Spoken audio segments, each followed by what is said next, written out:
اعوذ باللہ من الشیطان الرجیم بسم اللہ الرحمن الرحیم ان الذین توفاہم الملائکۃ ظالمی انفسہم قالوا فیم کنتم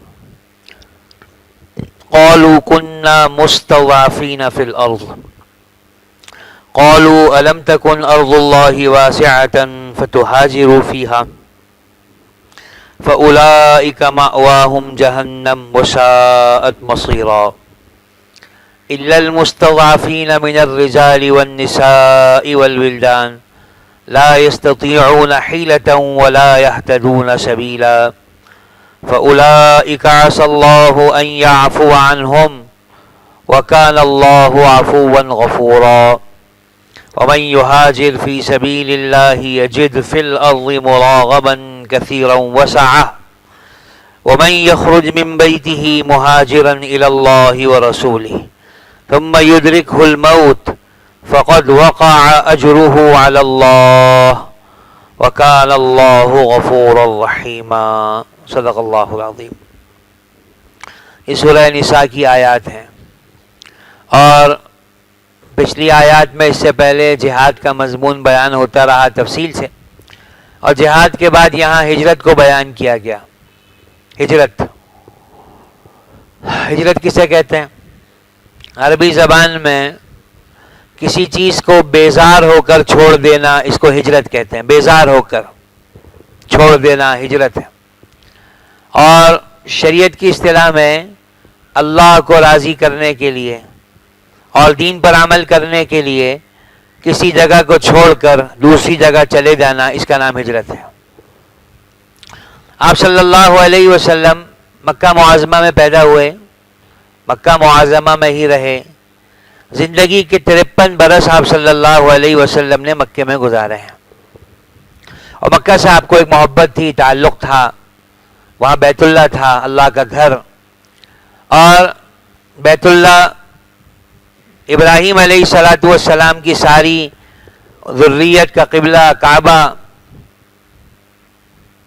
اسماعیل علیہ الصلاۃ والسلام کی اولاد کا قبلہ کعبہ، پھر یہاں زمزم۔ پچھلے انبیاء جب اپنی محنت سے فارغ ہو جاتے، کام پورا ہو جاتا، تو اللہ تبارک و تعالیٰ کی طرف سے ان کو وحی آتی کہ بس اپنا علاقہ چھوڑو، بیت اللہ آ جاؤ، بیت اللہ آ جاؤ۔ جہاں ہم طواف کرتے ہیں نا، مطاف، اس میں کئی انبیاء دفن ہیں، ہمیں نہیں معلوم، کئی انبیاء یہاں دفن ہیں اس مطاف پہ۔ اور حتیم آپ جانتے ہیں، یہ تو اس کا کچھ حصہ بیت اللہ کا حصہ تھا۔ وہ تو قریش نے جب مکے کی دوبارہ بیت اللہ کی دوبارہ تعمیر کی نا، تو حلال پیسہ کم پڑ گیا، تو کچھ حصہ انہوں نے باہر چھوڑا۔ تو بالکل یہ جو ابھی موجودہ بیت اللہ کی دیوار ہے، جو حتیم کے ساتھ بالکل لگی ہوئی ہے، جس کو ہم حتیم کی دیوار کہتے ہیں، ایک روایت کے مطابق اسماعیل علیہ السلام اور ہاجرہ، بی بی ہاجرہ، یہ تو یہیں آرام کر رہی ہیں، ان کی قبریں یہیں ہیں۔ تو یہ بہت مقدس جگہ ہے، اللہ تبارک و تعالیٰ کی طرف سے مسلسل رحمتیں یہاں اترتی رہتی ہیں، 120 رحمتیں مستقل بیت اللہ پہ اترتی ہیں، اور بیت اللہ ساری دنیا کا مرکز ہے، یہاں سے برکتیں ساری دنیا کی طرف منتقل ہوتی ہیں، متوجہ ہوتی ہیں۔ آپ زندگی کے 53 برس یہاں رہے ہیں، پہلی وہی یہاں اتری ہے، سب یہاں ہوا ہے۔ آپ صلی اللہ علیہ وسلم کو بھی اللہ تبارک و تعالیٰ نے حکم دیا، بس مکہ چھوڑنا ہوگا، ہجرت کرنی ہوگی۔ پہلے حضرات صحابہ کرام نے مشرکین مکہ کے ظلم اور ستم سے بچنے کے لیے حبشہ کی طرف ہجرت کی، اور 2 بار ہجرت کی، 2 دفعہ۔ ایک دفعہ ہجرت کی، وہاں چلے گئے، نجاشی کے وہاں رہنے لگے، حبشہ افریقہ میں۔ خبر پہنچی کہ جی مکے میں تو سارے مسلمان ہو گئے، یہ خوش ہو گئے، پلٹ کے آ گئے، پتہ چلا خبر تو جھوٹی ہے، دوبارہ گئے، رہنے لگے۔ پھر مدینہ آئے یہ صحابہ ہجرت کر کے، جب آپ صلی اللہ علیہ وسلم مدینہ پہنچ گئے تھے، اور اس کے بعد آپ صلی اللہ علیہ وسلم کو اللہ تبارک و تعالیٰ نے اجازت دی کہ اب صحابہ سے کہیں مدینہ کی طرف ہجرت شروع کریں۔ لمبا قصہ ہے، اور آخر میں آپ صلی اللہ علیہ وسلم کو بھی حکم ہوا کہ آپ بھی ہجرت کر لیں اور مدینہ چلے جائیں، مکہ چھوڑ دیں. اور اس وقت ایمان اللہ کے یہاں معتبر ہو جائے اس کے لیے شرط تھی کہ ہجرت ہوگی. جو ہجرت نہیں کرے گا اس کا ایمان اللہ کے یہاں معتبر نہیں ہوگا. تو قرآن کریم نے ہجرت سے متعلق 3 طرح کی آیات نازل فرمائی ہیں. 3 طرح کی آیات نازل فرمائی ہیں.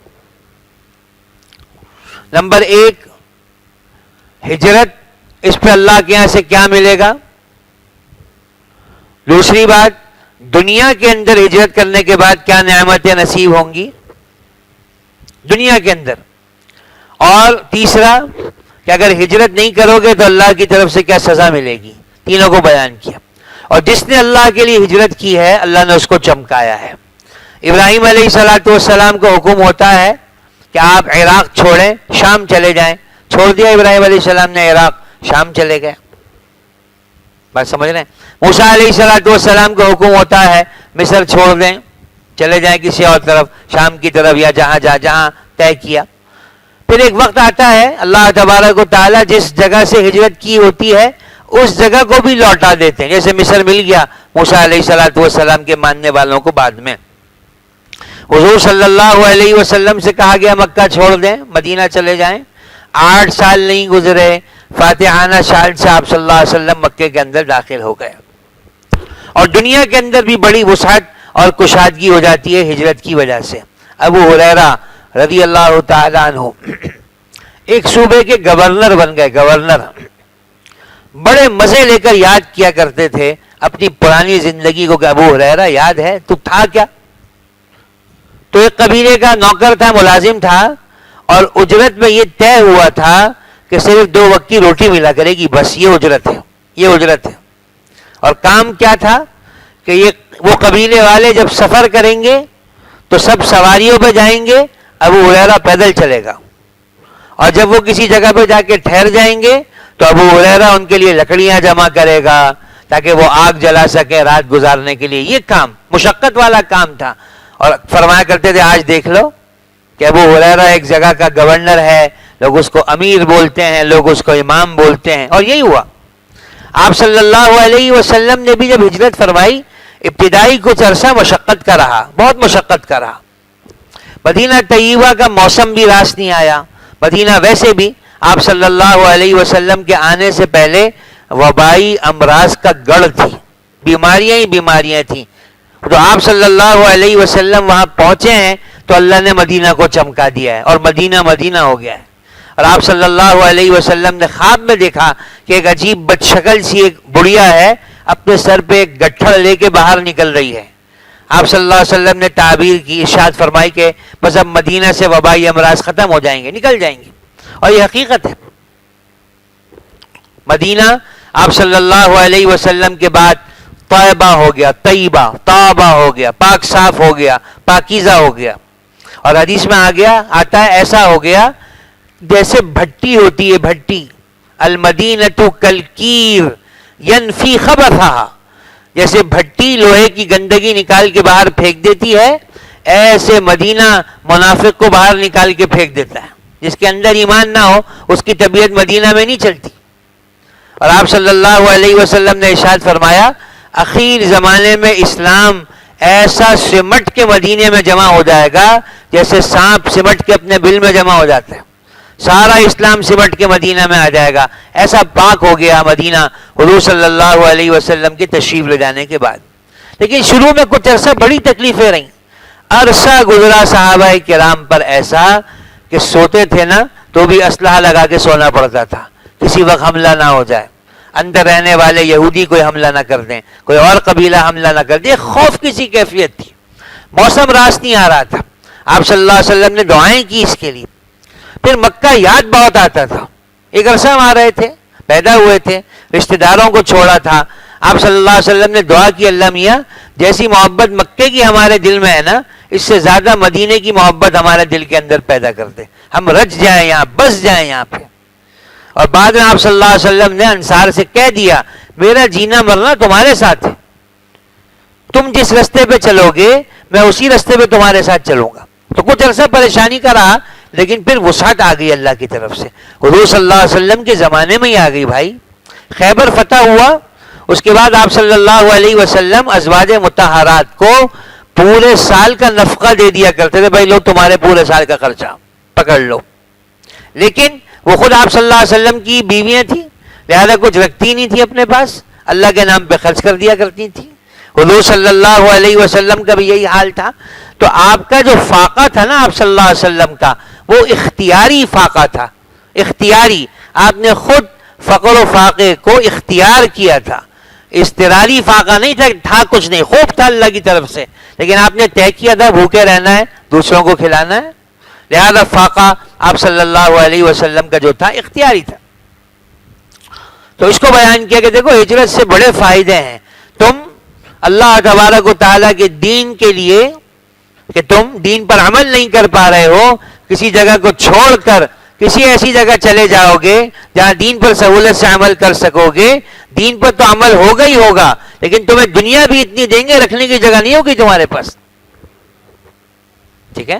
اور تیسری طرح کی آیات میں وعید ارشاد فرمائی کہ اگر تم ہجرت نہیں کرو گے پھر دیکھ لو یہ حال ہوگا تمہارا. اچھا یہاں ایک بات سن لیں, ہجرت فرض تھی جب تک فتح مکہ نہیں ہوا تھا. جب مکہ فتح ہو گیا اور مکہ بھی دارالاسلام ہو گیا, پھر ہجرت کی فرضیت ختم ہو گئی. آپ صلی اللہ علیہ وسلم نے ارشاد فرمایا لا ہجرت بعد الفتح, فتح مکہ کے بعد اب کوئی ہجرت نہیں. اس زمانے کی بات ہے. پھر جس زمانے کے اندر جہاں ہجرت کی ضرورت پڑی ہے وہاں لوگوں نے ہجرت کی ہے. جیسے ہمارے بزرگوں نے ہندوستان سے پاکستان کی طرف ہجرت کی وہاں کے حالات کی وجہ سے. اور یہ اللہ سے معاملہ ہے, جس نے اللہ کے لیے ہجرت کی اس کو ہجرت کا ثواب ملے گا. آپ صلی اللہ علیہ وسلم نے جو مشہور زمانہ روایت ہے انما الاعمال بالنیات, اس میں ارشاد فرمایا کہ دیکھو ہجرت جیسا بڑا عمل, ہجرت کیسا بڑا عمل معلوم, تہدم ما کان قبلہ, جیسے ایمان لانا کفر کے کیے ہوئے زمانے میں سارے گناہوں کو معاف کر دیتا ہے, ایسے ہجرت کرنا ہجرت سے پہلے کی ساری زندگی کے گناہوں کو معاف کر دیتا ہے. اتنا بڑا عمل ہے ہجرت کرنا, اللہ کے لیے اپنا گھر چھوڑنا, اتنا بڑا عمل ہے. آپ صلی اللہ علیہ وسلم نے ارشاد فرمایا جو اللہ اس کے رسول کے لیے ہجرت کرے گا اس کو ثواب ملے گا ہجرت کا, لیکن جو دنیا کے لیے ہجرت کرے گا, شادی کرنے کے لیے ہجرت کرے گا, اسے پھر کوئی ثواب نہیں ملے گا. صاف روایت ہے بخاری شریف کی, اور شرح نے اس کو نقل کیا ہے, محدثین نے نقل کیا. تو اس کو بیان کیا کہ اس زمانے میں جب ہجرت فرض تھی, جن لوگوں نے ہجرت نہیں کی, جب ان کا انتقال ہوا تو اللہ نے ان کے ساتھ کیا معاملہ کیا, سنو اس کو. ان الذین توفاہم الملائکۃ ظالمی انفسہم, بے شک وہ لوگ جنہوں نے باوجود ہجرت پہ قدرت کے ہجرت نہیں کی اور ہجرت نہ کر کے اپنے اوپر ظلم کیا. جب فرشتوں نے ان کی جان نکالی تو کیا منظر ہوا, اس کو سنو. فرشتوں نے جان نکالی, ہوتا ہے ایسا ہی ہے, فرشتے آتے ہیں اللہ کی طرف سے بھائی. ایمان والا جب مر رہا ہوتا ہے نا تو ملک الموت کے آنے سے پہلے خوبصورت چہرے والے فرشتے آ کے اس کے پاس بیٹھ جاتے ہیں, اور اس کا تعلق موجودہ دنیا سے ختم ہو جاتا ہے. اس کو وہ جو دنیا ہے نا, وہ دنیا جہاں جانا ہے وہاں کے منظر نظر آنے لگتے ہیں, اور وہ ان فرشتوں کو دیکھ لیتا ہے کہ آ گئے ہیں, اور اس کو پتہ چل جاتا ہے کہ میرا وقت آ گیا, جس کو نہیں سکرات کی کیفیت کہتے ہیں. موجودہ دنیا سے آس پاس والوں سے اس کا تعلق ختم ہو جاتا ہے, اور فرشتے اس کو نظر آنے لگتے ہیں. ابھی فرشتے میں نظر نہیں آتے نا, اس وقت نظر آنے لگتے ہیں. تو پہلے فرشتے آ کے بیٹھ جاتے ہیں اس کے پاس, ابھی ملک الموت نہیں آئے ہوتے. خوبصورت شکلوں میں فرشتے آ کے اس کے پاس بیٹھ جاتے ہیں. پھر ملک الموت آتے ہیں اور اس کے پاس آ کے بیٹھ جاتا ہے. اچھا اس کو اندازہ تو ہو ہی جاتا ہے کہ معاملہ اللہ نے اچھا کر دیا ہے, تبھی اچھی شکلوں والے فرشتے آئے ہیں. اس کی روح خود بھی اندر سے پھڑ پھڑاتی ہے کہ میں نکلوں. اور ملک الموت بھی ایک خوبصورت سا ریشم کا کپڑا اپنے ساتھ لائے ہوتے ہیں, خوشبوؤں میں بسا, اور اس سے کہتے ہیں کہ چلو جی اللہ نے بلایا ہے, تم پاکیزہ روح ہو, اللہ نے تمہیں یاد کیا چلو، یہ بھی تیار ہوتی ہے چلنے کے لیے، بس یہ نکلتی ہے روح اس کے اندر سے، اور فرشتے اس کو لپکتے ہیں، ایک لپکتا ہے دوسرا لپکتا ہے اور پہنچا دیتے ہیں اللہ میاں کے پاس۔ اور جب کوئی گناہ گار آدمی، کوئی کافر آدمی اللہ نہ کرے مر رہا ہوتا ہے نا بھائی، تو بھیانک شکلوں کے فرشتے آ کے بیٹھ جاتے ہیں، اور اس کو وہیں سے اندازہ ہو جاتا ہے کہ معاملہ گڑبڑ ہو گیا ہے، اللہ حفاظت فرمائے۔ پھر ملک الموت آ جاتے ہیں، اور وہ بھی ایسی شکل میں کہ آدمی کو اگر کوئی اور سزا نہ ملے تو وہی شکل دیکھنا بڑی سزا ہے، اللہ عافیت فرمائے۔ اور سلاخیں ہوتی ہیں ان کے ہاتھوں میں، اور پتہ نہیں کیا کیا ہوتا ہے، اور وہ کہتے ہیں نکلو چلو، بلایا اللہ میاں نے، ساری زندگی تم نے جو کیا نا بھگتو اس کو، آؤ۔ اور اس کی بھی جان نکل رہی ہوتی کہ اللہ خیر اب کیا ہوگا، اور پھر ایک ایک جوڑ سے اس کی روح کو کھینچا جاتا ہے، اور کسی بدبودار چیز کی طرح ایک دوسرے کے حوالے کر کے بس کہیں پھینک دیا جاتا ہے، اللہ حفاظت فرمائے۔ تو اس کو اللہ رب العزت نے بیان کیا، ان الذین توفاہم الملائکۃ ظالمی انفسہم، بے شک وہ لوگ جنہوں نے باوجود قدرت کے ہجرت نہ کر کے اپنے اوپر ظلم کیا تھا، جب فرشتے ان کی روح قبض کرتے ہیں۔ اور دیکھو یہاں اللہ رب العزت نے تعبیر کیسی عجیب ارشاد فرمائی کہ تم نے جو ہجرت نہیں کی نا، اللہ کا حکم چھوڑا، یہ حکم چھوڑ کے تم نے اپنے اوپر ظلم کیا۔ اللہ کا تم نے کیا بگاڑا؟ اپنے اوپر تم نے ظلم کیا، اپنا ستیہ ناش کیا، اپنے آپ کو برباد کیا، بھگتو۔ اللہ کا تم نے کیا بگاڑا؟ تم نے ہجرت نہیں کی، اس سے اللہ کے دین کو کیا نقصان پہنچ گیا؟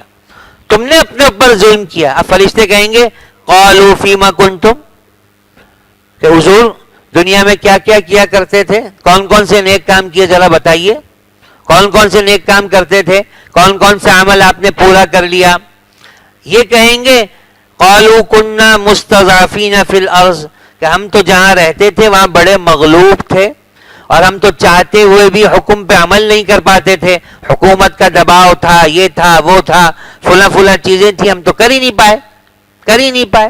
گویا یہ بتانے کے لیے کہ جی ہم معذور ہیں، ہمارا عذر قبول کر لو، ہم نہیں کر پائے، ہم نے بڑی کوشش کی نہیں کر پائے۔ لیکن فرشتوں سے تو آدمی جھوٹ نہیں بول سکے گا نا، تو یہ فرشتے ان سے کہیں گے قالوا الم تکن ارض اللہ واسعہ، اللہ کی زمین کشادہ نہیں تھی، چھوڑ دیتے اس جگہ کو، فتہاجروا فیہا، ہجرت کرتے کہیں اور چلے جاتے۔ اب ان کے پاس کوئی جواب نہیں، خاموش۔ تو کہا فاولئک مأواہم جہنم، یہ وہ لوگ ہیں جن کا ٹھکانہ جہنم ہے، وساءت مصیرا، اور جہنم بڑا ہی برا ٹھکانہ ہے۔ اس میں ہر اس آدمی کے لیے عبرت ہے جو گناہ کرنے کے بعد اپنے آپ کو مجبور سمجھتا ہے کہ جی کیا کریں، مجبور ہیں، کیے بغیر گزارا نہیں ہے۔ اللہ کیا یہ عذر نہیں چلے گا بھائی کہ جی ہم گناہ کرنے پر مجبور تھے؟ کوئی گناہ کرنے پر مجبور نہیں ہے۔ لا یکلف اللہ نفسا الا وسعها، اللہ نے آدمی کو اس کی طاقت سے زیادہ کا مکلف بنایا ہی نہیں ہے۔ جتنے گناہ اللہ نے حرام کیے ہیں ان سارے گناہوں سے بچنا اللہ نے آسان کیا ہے ہمارے لیے، آسان نہ ہوتا اللہ اس کو حرام ہی نہ کرتے۔ اور جتنی نیکیاں ہیں سب کا کرنا اللہ نے ہمارے لیے آسان کیا ہے، اگر یہ آسان نہ ہوتی اللہ اس کو ہم پہ فرض ہی نہ کرتے، تو عذر نہیں چلے گا اللہ کے یہاں۔ یہ مسئلہ صرف ہجرت کے ساتھ خاص نہیں۔ اب جس کا کاروبار حرام ہے وہ اللہ میاں کو یہ نہیں کہہ سکے گا اللہ میاں میں کیا کرتا، کمائی کا کوئی اور ذریعہ ہی نہیں تھا، نہیں کہہ سکے گا، کمائی کے بڑے ذریعے تھے، لیکن تم جو زندگی عیش و عشرت کی گزارنا چاہ رہے تھے وہ نہیں ہو پا رہی تھی، اس لیے تم نے حلال چھوڑ کے حرام کو اختیار کیا، ورنہ تمہاری زندگی گزر سکتی تھی، روکی سوکھی کھا کر تم گزار لیتے، بدلے میں ہم تمہیں جنت دیتے، تم مزے کرتے، لیکن تم نے اختیار کیا دنیا کی زندگی کو، اور اب کہتے ہو کہ ہم مجبور تھے۔ کوئی مجبور نہیں تھے، یہ ہر گناہ گار کا حال ہونے والا، اللہ حفاظت فرمائے۔ تو کہا فاولئک مأواہم جہنم، ان کا ٹھکانہ جہنم ہے، وساءت مصیرا، بڑا ہی برا ٹھکانہ ہے۔ ہاں اللہ بھی جانتے ہیں جس کا عذر ہوتا ہے اس کے عذر کو اللہ قبول کرتے ہیں۔ مدینہ جب آپ تشریف لے آئے، مکہ میں کچھ لوگوں کو خود آپ نے چھوڑ دیا، تم ہجرت نہ کرنا، حضرت عباس رضی اللہ عنہ سے کہا ہجرت نہیں کرنا۔ کچھ اور کمزور عورتیں تھیں، کچھ بچے تھے، ہجرت نہیں کر پائے، آپ صلی اللہ علیہ وسلم ان کے لیے قنوت میں دعائیں مانگا کرتے تھے، اللہ فلاں کو بھی نجات دے دے، فلاں کو بھی نجات دے دے، فلاں کو بھی نجات دے دے۔ تو الا المستضعفین من الرجال، واقعی جو معذور تھے، چاہے وہ مرد ہوں، چاہے وہ عورتیں ہوں، چاہے بچے ہوں، واقعی اگر وہ ہجرت پہ قادر نہیں تھے، کس طور پر؟ لا یستطیعون حیلۃ، کہ ان کے پاس کوئی تدبیر نہیں تھی ہجرت کرنے کی، ولا یہتدون سبیلا، وہ رستہ بھی نہیں جانتے ہجرت کرنے کا، فاولئک عسى اللہ ان یعفو عنہم، تو امید ہے اللہ ان کو معاف کر دیں گے۔ وکان اللہ عفوا غفورا، اللہ کی ذات عالی بہت معاف کرنے والی، بہت گناہوں کو بخشنے والی ہے۔ فضائل اعمال میں، حکایات صحابہ میں، حضرت شیخ الحدیث مولانا محمد زکریا صاحب نور اللہ مرقدہ نے جو صحابہ کی ہجرت کے حالات لکھے پڑھنے چاہیے، پتہ چلے کہ صحابہ نے کیسے ہجرت کی۔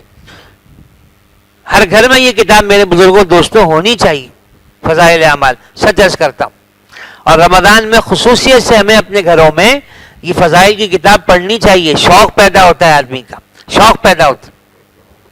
صحابہ کی قربانیاں پڑھنی چاہیے کہ صحابہ نے کس قربانیوں سے اپنے وطن کو، مکے کو چھوڑا ہے، اور کس قربانی سے مدینے میں رہے ہیں، اور مدینے والوں نے کیسی کھلی باہوں سے ان کا استقبال کیا، کیسی کھلی باہوں سے استقبال کیا، پڑھنا چاہیے۔ آگے اللہ تبارک و تعالی ارشاد فرماتے ہیں، دیکھو ہمارا وعدہ ہے، وَمَن يُهَاجِرْ فِي سَبِيلِ اللَّهِ، جو اللہ کے راستے میں ہجرت کرے گا، جس کے ذمہ ہجرت ہے اور وہ اللہ کے لیے ہجرت کرے گا، یجد فی الارض مراغما کثیرا، وہ زمین میں بڑی جگہ پائے گا، اللہ کی زمین بڑی کشادہ ہے، وسعہ، اور دین کے اظہار کی بڑی وسعت اس کو مل جائے گی، بڑی وسعت مل جائے گی، پھر جس جگہ وہ جائے گا بھرپور طریقے سے دین پر عمل کر سکے گا۔ جیسے مکہ صحابہ کرام نے چھوڑا، مدینہ طیبہ پہنچے، پوری وسعت کے ساتھ دین پر عمل کیا، دین کے ہر شعبے پر عمل کیا، ہر شعبے پر۔ تم بھی کر کے دیکھ لو، شرط یہ ہے کہ ہجرت اللہ کے لیے ہونی چاہیے۔ دیکھو عجیب بات ہے، میرا آپ کا سب کا معاملہ اللہ سے ہے، لوگوں سے ہمارا معاملہ ہے ہی نہیں۔ یہ بنیادی وہ بات ہے جس پر دنیا آخرت کی ساری کامیابیاں جڑی ہوئی ہیں، میں سچ عرض کرتا ہوں۔ اگر ہمارا معاملہ لوگوں سے ہے، اللہ کے یہاں سے ہمیں کچھ نہیں ملنا، اللہ معاف کر دے، سچ عرض کرتا ہوں۔ ہمارا معاملہ کس سے ہونا چاہیے بھائی؟ اللہ سے ہونا چاہیے۔ کوئی ہم سے خوش ہوتا ہے ہو جائے، کوئی ہم سے ناراض ہوتا ہے ہو جائے، کوئی بات نہیں۔ اللہ کو ہم سے ناراض نہیں ہونا چاہیے، اللہ کو ہم سے ہمیشہ راضی رہنا چاہیے، اور اس فکر کو ہمیں اپنے اوپر سوار کرنا چاہیے کہ اللہ میاں آپ ہم سے ہمیشہ راضی رہیں، آپ ہم سے کبھی ناراض نہ ہو۔ ہم آپ کی رضا کو اصل سمجھیں گے، آپ کو راضی کرنے کے لیے ساری دنیا کو ناراض کرنے کے لیے تیار ہیں، اور ساری دنیا ہم سے راضی ہو جائے، آپ ناراض رہیں، یہ ہمیں برداشت نہیں ہے۔ تو ہجرت جیسا بڑا عمل بھی اللہ کے لیے نہ ہوا نا میرے بزرگوں دوستوں، کچھ نہیں ملے گا۔ پھر اور چیزوں کو تو جانے ہی دیجیے کیا ہے۔ تو کہا جو اللہ کے لیے ہجرت کرے گا، یجد فی الارض مراغما کثیرا، زمین میں بڑی جگہ پائے گا بابا، زمین بڑی کشادہ ہے، وسعۃ، اور دین کو ظاہر کرنے کی بڑی وسعت گنجائش اس کو مل جائے گی۔ اور اللہ کی ذات عالی تو ایسی مہربان ہے، تم صرف نیت کرتے ہو، اللہ اجر دے دیتے ہیں۔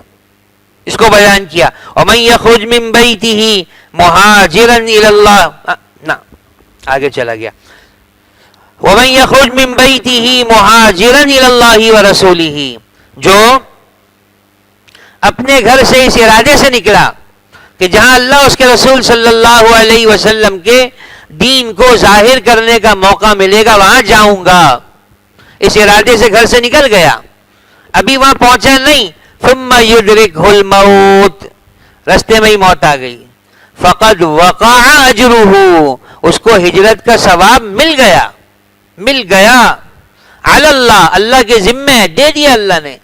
ایسے مہربان ہے اللہ میاں کہ تم نے صرف اچھی نیت سے سفر شروع کیا تھا، ابھی تو وہ کام ہوا نہیں کہ اللہ تبارک و تعالیٰ نے رحم کھا کے پورا ثواب دے دیا۔ مشہور قصہ ہے، آپ نے بھی سنا ہوگا، بنی اسرائیل کے زمانے میں ایک آدمی نے 99 قتل کیے 99، پھر اللہ نے اس کے جی میں ڈال دی کہ توبہ کرنی چاہیے۔ ایک آدمی کے پاس گیا، اس سے کہا میں نے 99 قتل کیے ہیں، توبہ میری توبہ ہو سکتی ہے؟ انہوں نے کہا تیری کیا توبہ ہوگی، 99 تو نے قتل کیے۔ اسے بڑا غصہ آیا، اس نے کہا چل تو بھی مر، 100 کی گنتی پوری ہو جائے، اس کو بھی مار دیا، 100 قتل ہو گئے پورے۔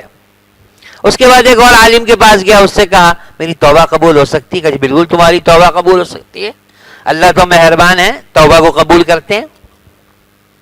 لیکن یہ ہے کہ فلاں بستی چلے جاؤ، وہاں اللہ کے نیک لوگ رہتے ہیں، وہاں ان کے پاس جا کے زندگی گزارو، وہیں جا کے توبہ کرو. اس نے چلنا شروع کیا، رستے میں موت آ گئی. اب فرشتوں میں آپس میں اختلاف، کون سے فرشتے اس کو لے کے جائیں، جنت والے جہنم والے؟ جنت والوں نے کہا ہم لے کے جائیں گے، نیکی کے رستے پہ چل پڑا تھا یہ. جہنم والوں نے کہا ہم لے کے جائیں گے، ابھی پہنچا تھوڑی تھا، رستے میں ہی تھا. اللہ تبارک و تعالیٰ نے طے کیا کہ دیکھو بھائی رستہ ناپ لو، رستہ ناپ لیتے ہیں. اگر کوئی اپنے گھر سے نکل کر جہاں تک پہنچا تھا یہ رستہ کم تھا اور بقیہ رستہ ابھی زیادہ باقی تھا تو جہنم والے لے جائیں اس کو. اور اگر یہ اکثر رستہ طے کر چکا تھا، یعنی اپنے گھر سے نکلنے کے بعد آدھے رستے سے آگے جا چکا تھا، تو جنت والے لے جائیں. اور زمین سے اللہ میاں نے کہا تھوڑا سا سکڑ جاؤ، تھوڑا سا. ایک بالشت کا فرق پڑا، ایک بالشت کا. یعنی وہ اپنی گھر سے جو نکلا تھا تو آدھا رستہ عبور کر کے ایک بالشت زیادہ بس چلا تھا، ایک بالشت. اللہ میاں نے کہا ٹھیک ہے، آدھے رستے زیادہ اس نے طے کر لیا تھا، صحیح نیت سے چلا تھا، ہم اس کی توبہ قبول کرتے ہیں، جنت میں اس کو داخل کر دو. ایسے مہربان ہے. اور صحابہ کے ساتھ بھی ایسا ہوا. ایک صحابی ہجرت کے ارادے سے نکلے، حبشہ جا رہے تھے، رستے میں انتقال ہو گیا. اللہ نے آیت نازل فرما دی کہ تم صرف ارادہ کر کے گھر سے نکلے ہو، ہم نے تمہیں مکمل ہجرت کا ثواب دے دیا. اسی لیے کہا جاتا ہے کہ مومن کی نیت اس کے عمل سے بہتر ہے. نیت کرنے میں سستی نہیں کرنی چاہیے، نیت کرنے میں تنگی نہیں کرنی چاہیے، کر لینی چاہیے. اللہ توفیق دیں گے تو عمل بھی ہو جائے گا. تو کہا وَمَن يَخْرُجْ مِن بَيْتِهِ مُهَاجِرًا إِلَى اللَّهِ وَرَسُولِهِ، جو اپنے گھر سے اس ارادے سے نکلا کہ اس جگہ جاؤں گا جہاں اللہ اس کے رسول کے دین کو ظاہر کر سکوں. ثُمَّ يُدْرِكْهُ الْمَوْتُ، رستے میں موت آ جائے، فَقَدْ وَقَعَ أَجْرُهُ، ہجرت کا ثواب اس کو مل گیا. اور چونکہ اللہ نے وعدہ کیا ہے لہذا یہ ایسا ہے علی اللہ، گویا یہ ثواب دینا اللہ کے ذمے ہو گیا، اللہ دیں گے، اللہ کے ذمے ہو گیا. وَكَانَ اللَّهُ غَفُورًا، اللہ کی ذات عالی گناہوں کو بخشنے والی ہے. اصل گناہ تو ہجرت پہ معاف ہونے تھے، لیکن اس نے چونکہ ہجرت کا ارادہ کر لیا تھا اس کے گناہوں کو بھی معاف کر دیں گے. رحیمہ، مہربان ہے کہ عمل پورا نہیں ہوا لیکن حسن نیت سے شروع کر دیا تو پورے عمل کا اللہ تبارک و تعالیٰ ثواب دے دیں گے. اللہ تبارک و تعالیٰ بھائی ہمیں بھی اس پہ عمل کی توفیق نصیب فرمائے. باقی حضور صلی اللہ علیہ وسلم نے ارشاد فرمایا المہاجر من ہاجر ما نہى اللہ عنہ ورسولہ، کہ حقیقی مہاجر تو وہ ہے جو ہر اس چیز کو چھوڑ دے جس کو اللہ اس کے رسول صلی اللہ علیہ وسلم نے کیا کیا ہے، منع کیا ہے. تو اس حدیث پر عمل کر کے ہم بھی ہجرت کا ثواب حاصل کر سکتے ہیں کہ بھائی مہاجر وہ ہے جو اللہ اس کے رسول صلی اللہ علیہ وسلم کے منع کردہ چیزوں کو کیا کر دے بھائی، چھوڑ دے. یہ کر کے ہم بھی ہجرت کا ثواب کیا کر سکتے ہیں، حاصل کر سکتے ہیں. اور اصل ہجرت یہی ہے، گناہوں کے چھوڑنے کا نام ہی ہجرت.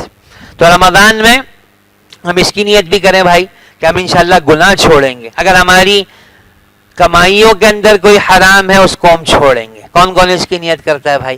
ہمارے رویوں میں کوئی حرام ہے اس کو ہم چھوڑیں گے. اللہ تبارک و تعالیٰ مجھے آپ کو عمل کی توفیق نصیب فرمائے. ایک بات کرنی ہے بس پھر دعا کرتے ہیں. یہ دوسرا عشرہ بھی تھوڑے دنوں کی باتیں گزر جائے گا اور آخری عشرہ آ جائے گا. آخری عشرے میں حضور صلی اللہ علیہ وسلم کی عادت شریفہ اعتکاف کی رہی ہے. اعتکاف کی آپ صلی اللہ علیہ وسلم اپنا حجرہ مسجد کے اندر منتقل فرما دیتے، مسجد میں ہی رہتے. اور فقہاء نے لکھا ہے عجیب بات کہ اعتکاف دو چیزوں کے لیے ہوتا ہے. ایک تو نماز کے انتظار کے لیے کہ بس ہم بیٹھے ہیں نماز پڑھنے کے لیے، اور دوسرا شب قدر کی تلاش کے لیے. اور اعتکاف ایسا بابرکت عمل ہے، گویا ایسا ہے جیسے آدمی کسی کے دروازے پہ جا کے بیٹھ گیا کہ جب تک آپ ہماری ضرورت پوری نہیں کریں گے ہم آپ کی چوکھٹ نہیں چھوڑیں گے. آپ کی چوکھٹ پہ آ کے بیٹھ گئے. تو اعتکاف میں بیٹھنے والا ایسا ہے گویا اللہ کی چوکھٹ پہ آ کے بیٹھ گیا کہ اللہ میاں جب تک آپ معاف نہیں کریں گے میں تو نہیں جاتا اٹھ کے. اور اللہ کی ذات عالی مہربان ہے. ہمارے گھر کے دروازے پہ کوئی کتا آ کے بیٹھ جائے بھائی تو کچھ دنوں میں ہمیں اس سے انسیت ہو جاتی ہے. ہم بھی کہتے ہیں چلو بھائی کتا ہے تو کیا ہوا, دروازے پہ آ کے بیٹھ گیا, دیکھو کوئی روٹی اس کو ڈال دو, کوئی دودھ اس کو پلا دو.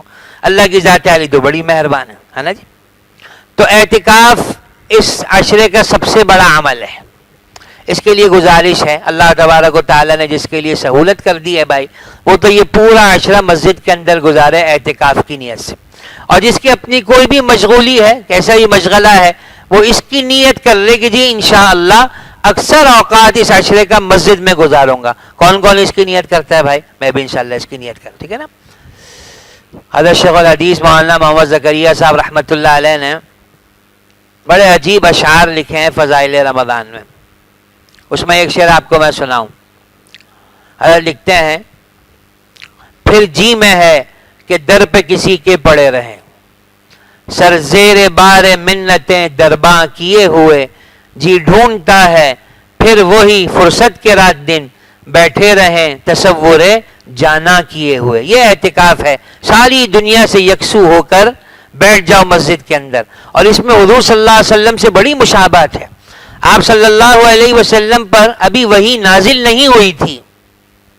آپ فرماتے ہیں نبوت کی جو سب سے پہلی علامت مجھے ملی وہ کیا, حبب الی الخلا, کہ سب سے الگ تھلگ رہنے کی محبت میرے دل میں پیدا ہو گئی. اور آپ صلی اللہ علیہ وسلم ستو وغیرہ لے کر مکے سے نکلتے اور غار حرا میں جا کے بیٹھ جاتے. یہ اعتکاف اس زمانے سے چلا آ رہا ہے, ابھی تو نبوت نہیں ملی ہے. تو تنہائی میں بیٹھنا یہ حضور صلی اللہ علیہ وسلم کا پسندیدہ ترین مشغلہ ہے. اور اعتکاف آپ نے بغیر عذر کے کبھی نہیں چھوڑا, اللہ میں بھی نصیب فرما دے. اب اس میں اتنی گزارش ہے کہ گزارش ہی ہے کہ بھائی ہمارا سنجیدہ مجمع اعتکاف میں بیٹھے, سنجیدہ مجمع, تاکہ ہماری مسجد کے اندر عمل کا ماحول پیدا ہو.